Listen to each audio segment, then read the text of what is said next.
Adulto chupando chupeta? A gente vai falar disso? Sim, a gente vai falar disso aqui hoje.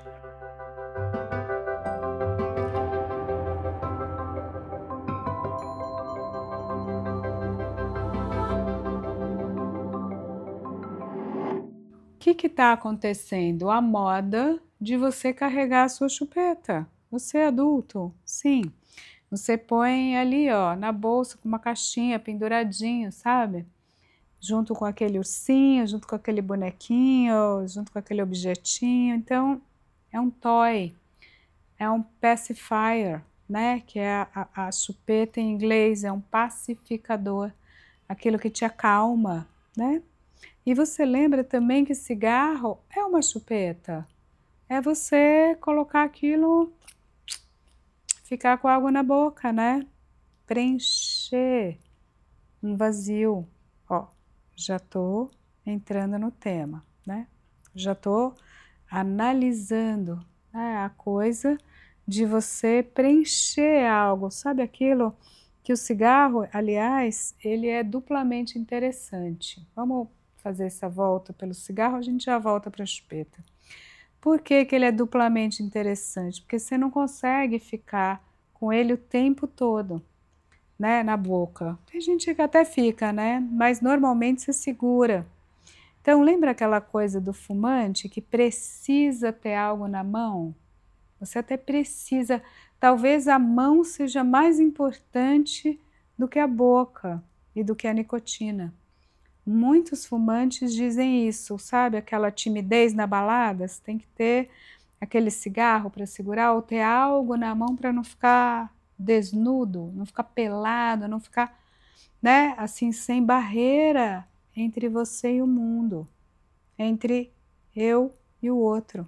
Então, eu tenho algo aqui. E a chupeta faz a mesma função, né? Ela é um objeto entre eu e o outro. Ela é um pacificador do vazio, do buraco da boca, ela é um preenchimento, ela é né, circular algo e ao mesmo tempo ela é um objeto de transição, um objeto transicional. Então vamos por partes nessa história toda, porque não é tão óbvio. Primeiro, né, esse circular a pulsão. A boca é zona erógena, né? E tem alguma coisa que pede, eros, circula a libido, circula o impulso, né? Pulsional essa força. Então a gente tem a força, a pulsão e o objeto. Falta o objeto, tá? A zona erotizada. E o objeto vem e preenche. Todo bebê teve essa fase, lembra? De chupar o dedo, de ter um mordedor, de coçar a gengiva e nascer o dente e de chupar a chupeta. O que é essa transição, né?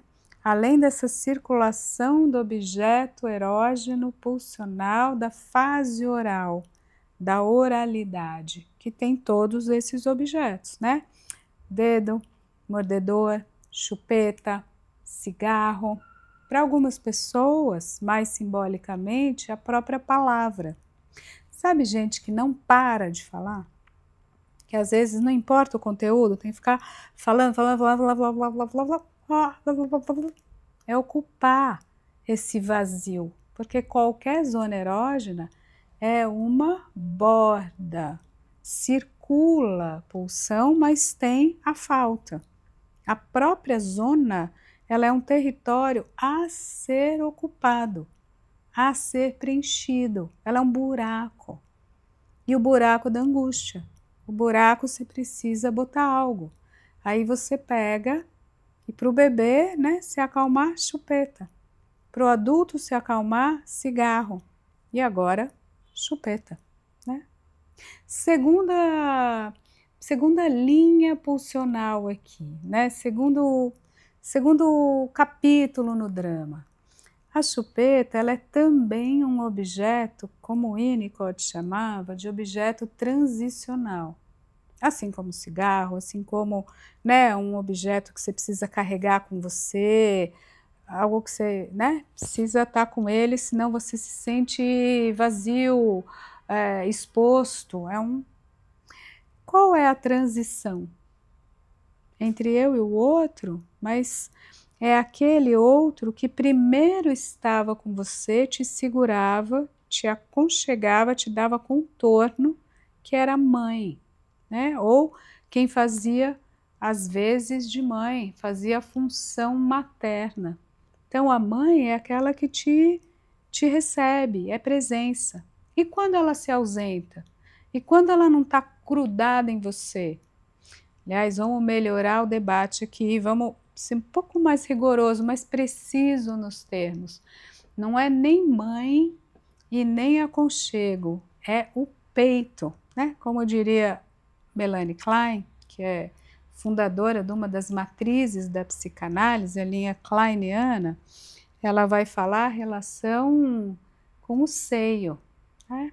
Seio bom, quando está presente, seio mal, quando me abandonou. Seio bom, completude imaginária, contato, conexão, nós que somos mamíferos, e o seio mal que foi embora, que não me ama, não quer saber de mim, me coloca no rodopio da angústia. Estou ali, nossa, sem saber o que fazer, né? E aí, quando esse outro vai e volta ao seu bel prazer, eu não controlo, o que é que eu consigo fazer? O que o meu psiquismo vai conseguindo fazer? Colocar o objeto no lugar desse objeto errático que é a mãe. Porque aí eu posso falar, opa, a chupeta é minha. A chupeta eu controlo. O cigarro eu acendo. O meu cachorro, o meu gato, eu tenho. E ele me ama, com certeza. Muito melhor do que a mãe errática, que não está sempre e que ainda me abandona e, pior ainda, Édipo, ela ama o pai, ela ama o outro, ela deseja outra coisa, ela teve meu irmão, a minha irmã, ela trabalha, ela se esqueceu de mim na escola, ela, enfim, né, todos os nossos dramas com o primeiro grande outro materno. Então você veja como é prático ter uma chupeta, hein? Não é bom? Porque assim, barato, não fala, não exige nada, você pendura com você aqui, ó, numa cordinha e tá com você para sempre. Uma companhia segura, certa, limpinha e que você domina e que vai te tirar do vazio, do desamparo estrutural, como diria Freud, né? Daquela coisa de estar só no mundo e de não saber, né, como se proteger do outro, como se defender, qual anteparo.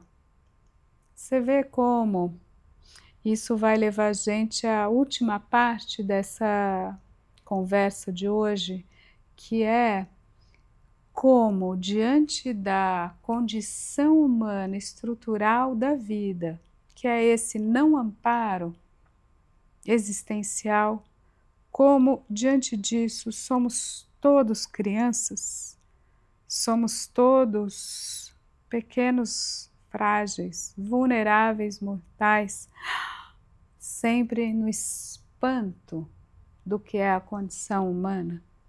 E aí a gente faz uso de recursos tão pueris, tão poéticos, tão tocantes, quanto uma chupeta.